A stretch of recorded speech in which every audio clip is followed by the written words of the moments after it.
Beberapa peristiwa menonjol jelang pemungutan suara Pilkada serentak 2024 di Sumatera bagian selatan menjadi perhatian khusus Kodam 2 Sriwijaya dengan menambah pasukannya di daerah rawan tersebut.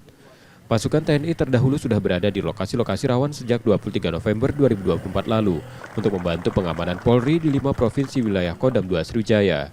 Gelar pasukan TNI dilakukan pada Selasa 26 November 2024 di lapangan DPRD Sumsel untuk memeriksa kesiapan pasukan, terutama di daerah-daerah yang beberapa hari terakhir menjelang pemungutan suara terjadi peristiwa menonjol terkait pilkada. Di Sumatera bagian selatan, pasukan TNI yang diterjunkan untuk membantu Polri dalam pengamanan pilkada sebanyak 12.019 prajurit, yang 3.550 berada di Sumatera Selatan.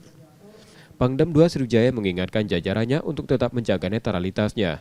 Dari pengalamannya, konflik terjadi karena adanya ketidaknetralan penyelenggara.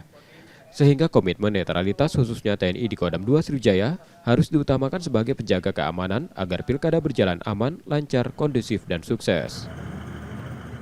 Khususnya lagi saya menekankan di daerah-daerah yang beberapa waktu ini terjadi hal-hal menonjol. Karena ini yang kita utamakan, sehingga di situ juga kita pertebal kekuatan pasukan untuk membantu Polri dalam pengamanan.